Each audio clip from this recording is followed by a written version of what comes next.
Ma journée idéale.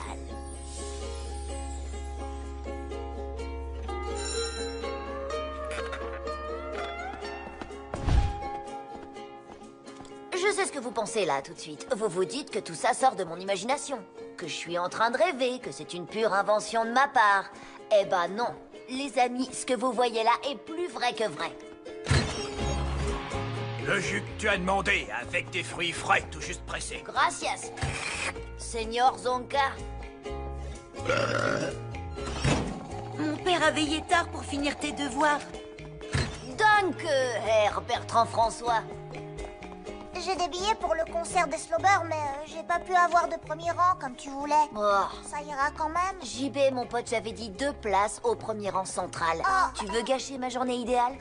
Non, je vais voir ce que je peux faire. En avant, mes porteurs! Ah, Oh, vous êtes là. Ça vous intéresserait de savoir comment vivre ce rêve? Je m'en doutais un petit peu. Suivez-moi dans le passé. Tout au début de l'année scolaire, Alvina m'a demandé de lui rendre un service que je lui devais. Elle voulait que je garde Pierre à sa place. Et même si j'avais des tonnes de trucs plus sympas à faire, j'ai pas pu refuser. Parce que la semaine d'avant, j'avais demandé à Alvina de me prêter son J-Pod. Elle a accepté à condition que je lui rende à mon tour un service au moment où elle me le demanderait. Et c'est là le hic. On a scellé le marché en se serrant le petit doigt. Comme vous le savez, quand on se serre le petit doigt, c'est plus fort que tout. Encore plus fort que de se cracher dans la main. Ça a plus de valeur qu'un contrat écrit. Se serrer le petit doigt, c'est une tradition très ancienne qui remonte aux hommes des cavernes. D'après les historiens, le premier à avoir serré un petit doigt est l'homme de Cro-Magnon lorsqu'il a accepté de partager le feu avec l'homme de Néandertal en échange de conseils en déco d'intérieur. La légende raconte que Christophe Colomb a serré le petit doigt d'Amerigo Vespucci pour sceller leur accord secret. Le nouveau continent porterait le nom d'Amerigo et en échange, Christophe Colomb s'engagerait à lui révéler la recette des lasagnes de sa mère. Et d'après ce que j'ai entendu, les Slobers ont reçu leur talent de guitariste de folie du diable en personne, en échange du tout premier exemplaire de leur album. Marché conclu, vous l'avez deviné, par un serrage de petits doigts. Comme je disais, se serrer le petit doigt, c'est un truc sérieux. Et c'est en gardant mon petit frère Pierre que m'est venue l'idée la plus ouf, la plus colossale, la plus génialissime de l'histoire de l'humanité. Juste derrière le babysitting électronique. J'allais rendre des services, petits et grands, à tout le monde et sceller chaque marché avec un serrage de petits doigts. Et je demanderais à tout le monde un retour d'ascenseur le même jour. Et ce jour entrerait dans l'histoire sous l'appellation « Ma journée idéale ».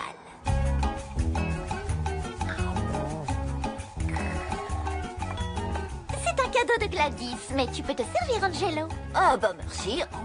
Pour être honnête, tout n'avait pas très bien commencé.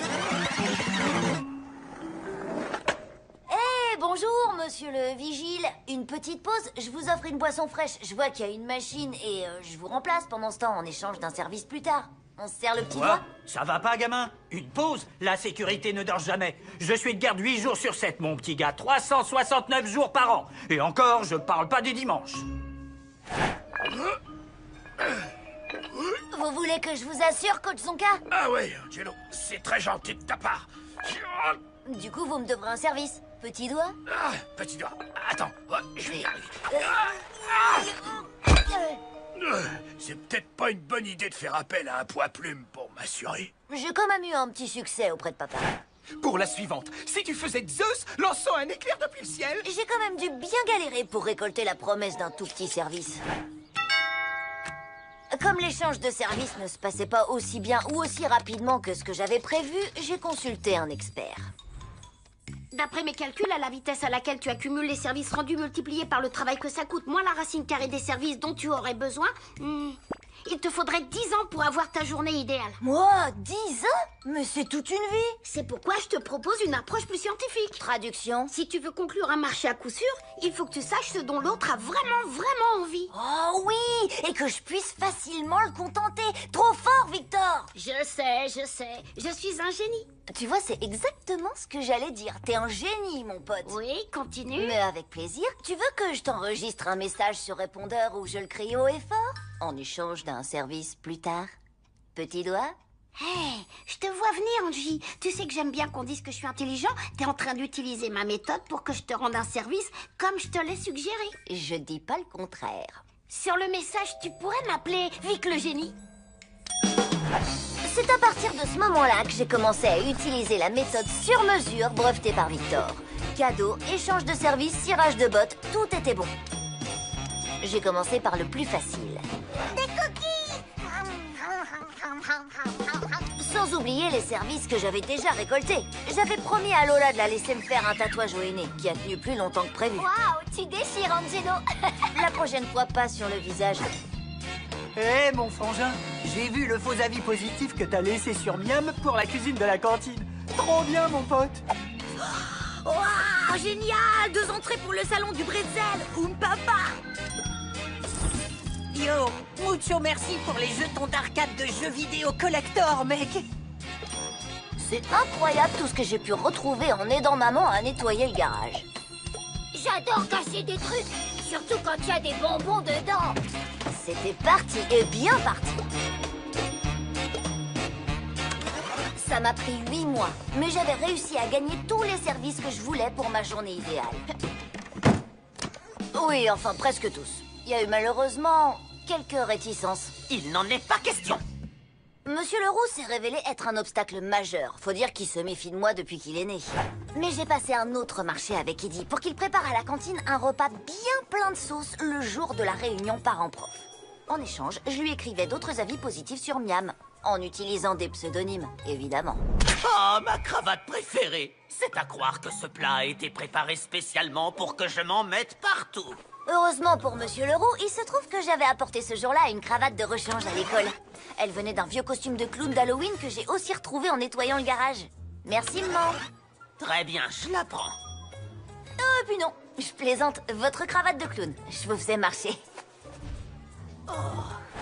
Manetti a été coriace en affaire. Il voulait absolument que je fasse semblant de trébucher et que je tombe à chaque fois que je le voyais. Pendant tout un mois.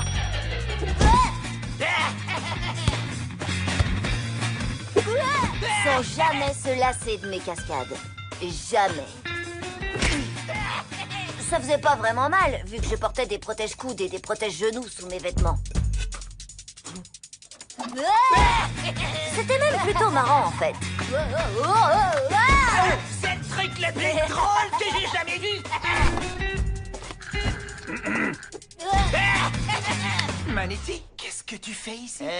Je croyais que c'était chez moi, monsieur. T'es tombé! Qui aurait cru que le marché le plus difficile à conclure serait avec Mademoiselle Perla? Mais à force de persévérance, elle a accepté que j'organise une vente de gâteaux dont les bénéfices serviraient à acheter du matériel pour son cours d'art plastique. D'accord. Mais bon, faire cuire des gâteaux, ça prend un temps de dingue. Alors, j'ai convaincu Cathy de donner ses cupcakes en échange d'un petit coup de pouce côté cœur. Petit flashback. Juste avant de me faire éjecter du centre commercial, j'ai dit au vigile que Cathy avait un petit faible pour lui. Salut, Cathy.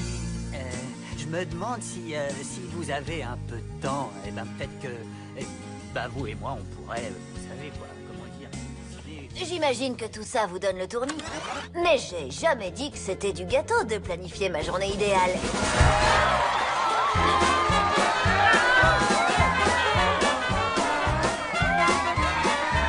Angelo, j'ai des billets pour Slobber au premier rang comme tu me l'avais demandé. Thank you very much, JB. Tu gâcheras finalement pas ma journée idéale.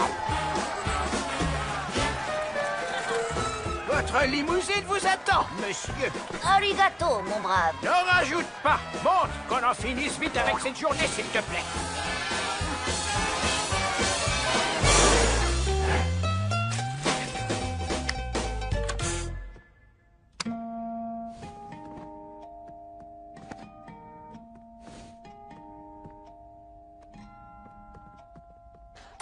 Ah, c'est tout simplement incroyable ce que tout a bien marché. Bah, je suis complètement vidée, fatiguée de rien faire. Ah, ma journée idéale. Angelo! Fais-moi un smoothie et tout de suite. Attends, mais c'est impossible, je suis sur le point de finir ma journée idéale. Je m'en tape ou pas? Ouais. Je m'en tape. Mais tu me dois encore un service pour les devoirs que je t'ai aidé à faire il y a 3 semaines. On s'est serré le petit doigt. Tu te rappelles? Tu peux pas te débiner. T'as plutôt intérêt à me faire ce smoothie et que ça saute. Et ajoute-y mes graines de chia, s'il te plaît. C'est censé hydrater la peau de mon visage. J'avais presque passé ma journée idéale parfaite. Presque. Bon, vous savez ce que ça veut dire. Il est grand temps de penser à ma prochaine journée idéale. On serre le petit doigt?